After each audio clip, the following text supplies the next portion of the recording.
School ফিস, কখনো কখনো সেশনের মাঝখানেও। আর এ নিয়ে বিক্ষোভও দেখাচ্ছেন পড়ুয়াদের অভিভাবকরা। পড়ুয়ারা তো বিক্ষোভ দেখাচ্ছে, দেখুন যেমন এই ছবি, এটা দুর্গাপুরের গত সপ্তাহে এই ছবি দেখুন। অভিভাবকরা বিক্ষোভ দেখাচ্ছেন, এইভাবে স্কুল ফিস বাড়ানো যাবে না। দিনের পর দিন অশান্ত হয়েছে শিক্ষাঙ্গন। আবার দেখুন আমাদের শহর কলকাতারই বেশ কিছু স্কুলে, Birla high school, roll back করতে হবে, যে বর্ধিত ফিস সেটা রোল ব্যাক করতে হবে, সেই দাবিতে বিক্ষোভ। নাগের বাজারে একটি স্কুল,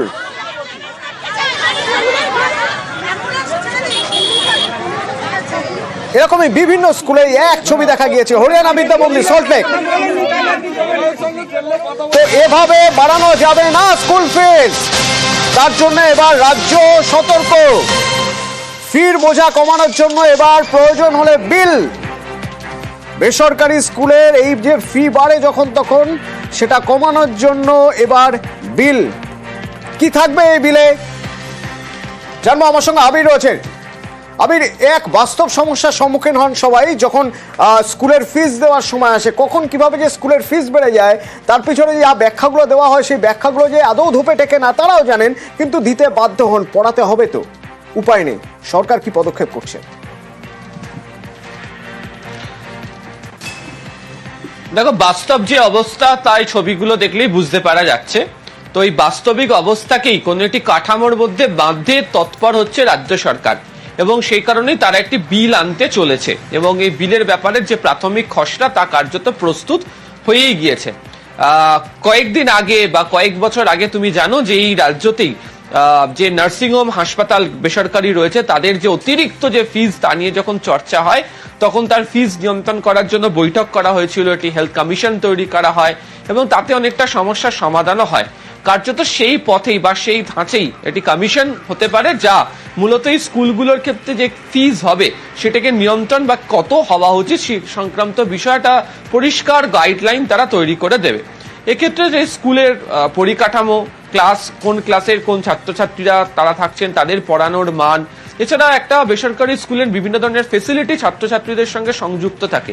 এই গোটা প্রক্রিয়াকে এক বন্ধনীর মধ্যে তারা আনতে চাইছেন এবং তার ভিত্তিতেই একটা ফিজ তৈরি করে দেওয়া হবে।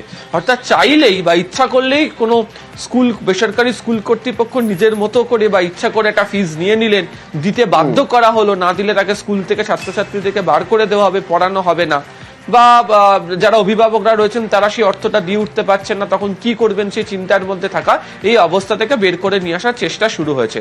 তো এই প্রাথমিক যে খসড়া কার্যত প্রস্তুত হয়ে গেছে বলা চলে। সূত্রের খবর, আগামী অধিবেশনে রাজ্য সরকারের তরফ থেকে এই বিল পেশ হতে চলেছে। অতনু।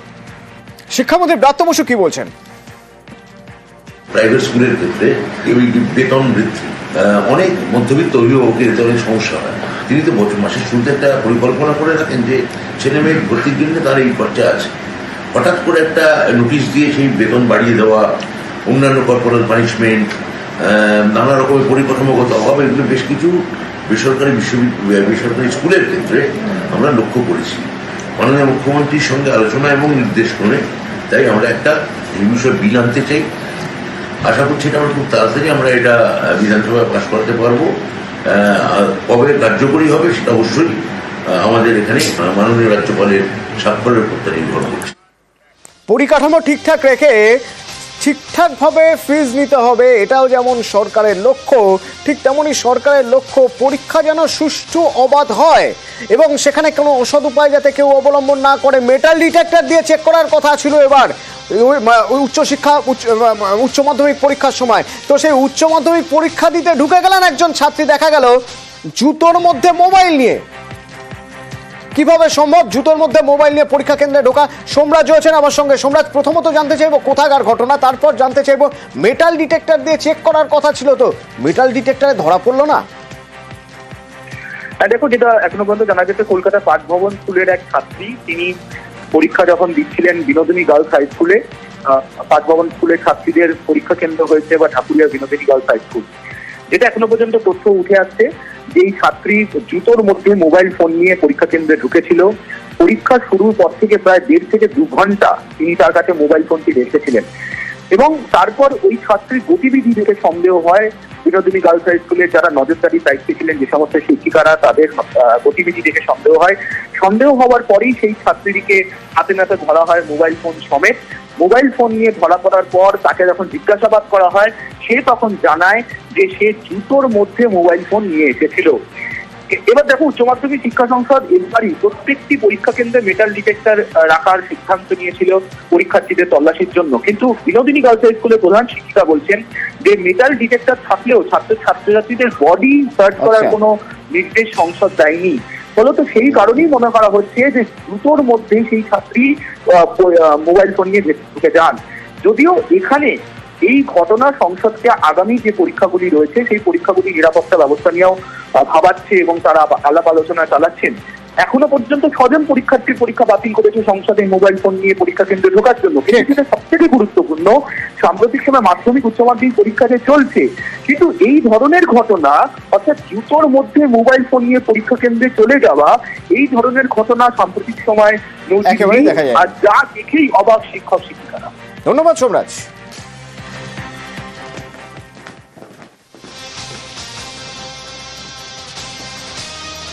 রাজ্য রাজনীতির খবরে নজর রাখা যাক। 26শে ভোটের আগে ইস্যু ভিত্তিক যে যার মতো লড়াইয়ের পথ বেছে নিচ্ছে, ঠিক এরকম একটা জায়গায় দেখা যাচ্ছে বিজেপি পুরনোতেই আস্থা রাখছে। কেন কথা বলছি, তার কারণ বিজেপি অফিস আবার সেই ফিরে যাচ্ছে মুরলীধর সেন লেনে, অর্থাৎ 26-এর আগে পুরনোতেই আস্থা রাখছে। সুস্মিতা রয়েছেন আমার সঙ্গে সরাসরি। সুস্মিতা, আমরা দেখেছি 2021-এর পর বিভিন্ন জায়গায় শিফট করা হয়েছে অফিস, কখনো হেস্টিংসে 4টে তলা নিয়ে, আবার কখনো দেখা গেছে যে ওয়ার রুম বানানো হয়েছিল, সেটাও সেক্টর 5-এ। তো খুব একটা ভালো কিছুই হয়নি শেষ পর্যন্ত। তাহলে কি সেই আবার পুরনোতেই আস্থা রাখতে হচ্ছে? সেই জন্যই কি মুরলীধর সেন লেনে চলে যাওয়া হচ্ছে?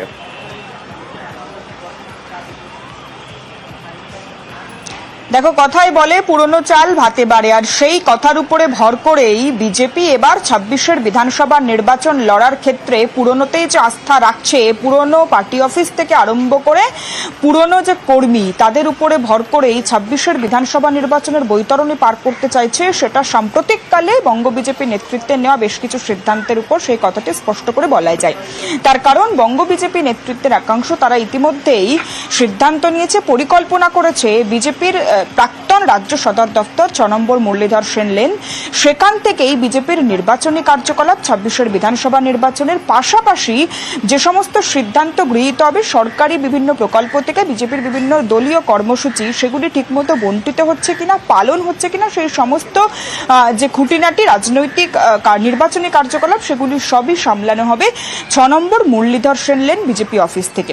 শুধু তাই নয়, বিজেপির যারা রাজ্য নেতৃত্বে রয়েছে, কেন্দ্রীয় পর্যবেক্ষক রয়েছে, তারা ইতিমধ্যেই বিজেপির যে 6 নম্বর মুরলীধর সেন লেনের অফিস, সেই পার্টি অফিস নতুন করে সাজিয়ে তোলার কাজ, সেই কাজ করার নির্দেশ জারি করেছেন এবং এই পরিকল্পনায় সায় দিয়েছেন কেন্দ্রীয় নেতৃত্ব। সুতরাং পুরনোতে আস্থা রেখে, পুরনো কর্মীদের উপর ভর করে, বিজেপির প্রাক্তন রাজ্য দফতর, বিজেপির যারা কর্মী তাদের আবেগ, সেই আবেগের উপর ভর করেই, ভৌগোলিক অবস্থানের উপর সবকিছু বিবেচনা করেই আবারও বিজেপির যে প্রাক্তন সদর দপ্তর 6 নম্বর মুরলীধর সেন লেন, সেখান থেকেই বিজেপি মূলত তার যে রণকৌশল 26-এর বিধানসভা নির্বাচনে, সেই রণকৌশল সাজিয়ে শাসকের বিরুদ্ধে বিধানসভা নির্বাচনের লড়াইয়ে নামতে চলেছে। ইতিমধ্যে যখন প্রথমবার ওখান থেকে সরে আসে 2023-এর আগে, অর্থাৎ 2024-এর আগে, 2023-এ হেস্টিংসে 4 তলা নিয়ে সেখানে একটা অফিস করা হয়েছিল, সেই সময় এই মুরলীধর সেন লেন, তার আবেগ, সেই সব কিছু নিয়ে দিলীপ ঘোষ কি বলেছিলেন একবার শুনবো। তখনই তিনি বলেছিলেন এই মুরলীধর সেন লেন, সেই অফিস নিয়ে কত কিছু। আর আজ যখন সিদ্ধান্ত হয়েছে যে আবার সেই পুরনো অফিসেই ফিরে যাওয়া হবে, সেখান থেকেই আবার কাজ হবে, দিলীপ ঘোষের বক্তব্য শুনবো। মুরলীধর সেন লেনের অফিস আমাদের কাছে একটা ঐতিহাসিক স্মৃতি জড়িত। ডাক্তার শ্যামাপ্রসাদ মুখার্জি আমাদের স্রষ্টা, তিনি ওখানে বসেছেন, ওখান থেকে জনসংঘ থেকে শুরু হয়েছে, পার্টি চলেছে, ওটা এখনও আছে।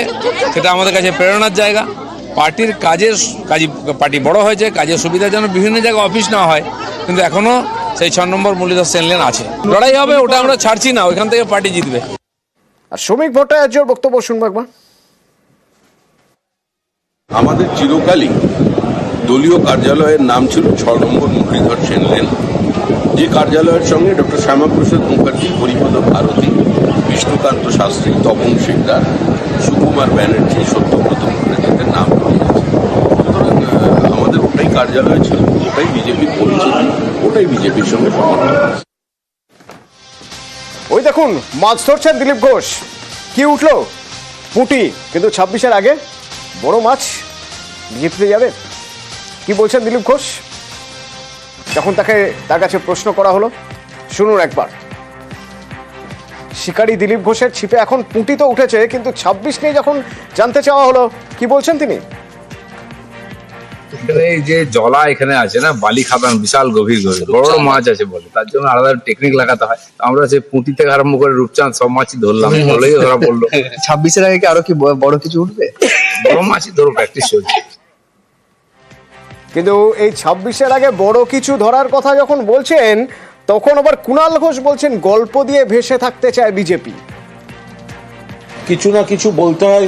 26-এ ওনারা কিছু করে দেখাতে, সবসময় বিজেপির গোটা বিষয়টা ভবিষ্যৎকালের উপর নির্ভর করে। ক্যালেন্ডারও একটা ভবিষ্যৎকালের উপর হয়। আমরা অমুক সালে করে দেখাবো, অমুক মাসে করে দেখাবো, তারপরের মাসে কোনোটাই হয় না। আর তারপরের একটা গল্প ছেড়ে এনারা ভেসে থাকতে চান, এসব কথার কোনো মূল্য নেই। আধুনিক প্রযুক্তির ব্যবহারের কথা বলা হয়, চিকিৎসার উন্নতির জন্য যতটা আধুনিক করা যায় সব চেষ্টা করা হচ্ছে। এসএসকেএমে রোবোটিক সার্জারি হবে এবার। কি এই রোবোটিক সার্জারি, কিভাবে কাজ হবে, এবং সম্ভবত উত্তর পূর্ব ভারতে এই প্রথম এই ধরনের ঘটনা ঘটবে। অভিজিৎ রয়েছে সরাসরি আমার সঙ্গে, বলতে পারবেন অভিজিৎ?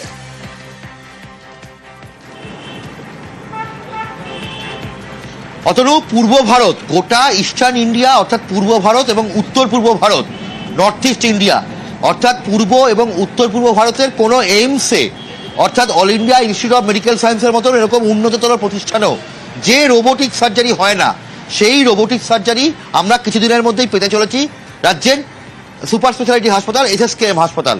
এবং এসএসকেএম হাসপাতালে এই রোবট বসতে চলেছে কেমব্রিজ মেডিকেল রিসার্চ সিএমআর এর এই রোবট বসতে চলেছে কেমব্রিজ মেডিকেল রিসার্চের এই রোবটের মাধ্যমে রোবোটিক সার্জারি হবে।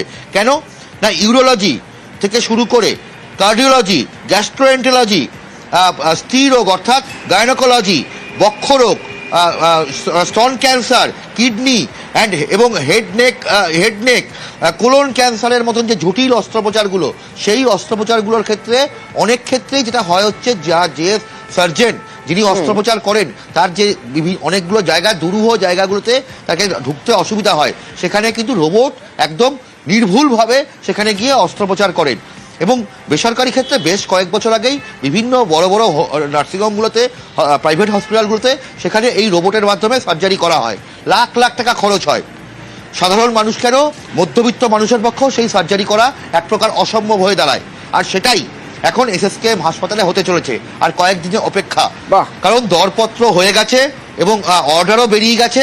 5,75,00,000 টাকা, 5,75,00,000 টাকা এই রোবটটার দাম। ট্যাক্স সমেত, কর সমেত তার দাম হচ্ছে 6,44,00,000 টাকা। এবং সেই রোবট আসতে চলেছে এসএসকেএম হাসপাতালে। রাজ্যের মধ্যে প্রথম শুধু নয়, পূর্ব ভারত এবং উত্তর পূর্ব ভারতের কোনো সরকারি হাসপাতালের মধ্যে প্রথম এরকম পরিষেবা। এবং সেই রোবটের মাধ্যমেই এই রোবোটিক সার্জারি শুরু হবে এবং প্রত্যেকে উত্তেজনায় ফুটছে হাসপাতালের চিকিৎসকরা। ধন্যবাদ। এটা ঐতিহাসিক শুধু বললেও কম বলা হবে। বেসরকারি হাসপাতালে খরচটা এতটাই বেশি যে এটা অত্যন্ত ধনী ছাড়া কারোর পক্ষে অ্যাফোর্ড করা সম্ভব ছিল না। এই প্রথম রোবট যদি সরকারি ক্ষেত্রে এবং সেন্টার অফ এক্সিলেন্স এসএসকেএম এসে পৌঁছয়, প্রয়োজনে নিম্নবিত্ত মানুষও রোবোটিক সার্জারি টেকনোলজির অ্যাডভান্টেজ নিতে পারবে। আগামী 10 বছরের মধ্যে রোবোটিক সার্জারি ট্রেন সার্জন পশ্চিমবঙ্গে এত বেশি হবে যে আমরা ভারতবর্ষ তথা আন্তর্জাতিক মানের সার্জারিকে স্পর্শ করতে পারবো। গ্যাংস্টার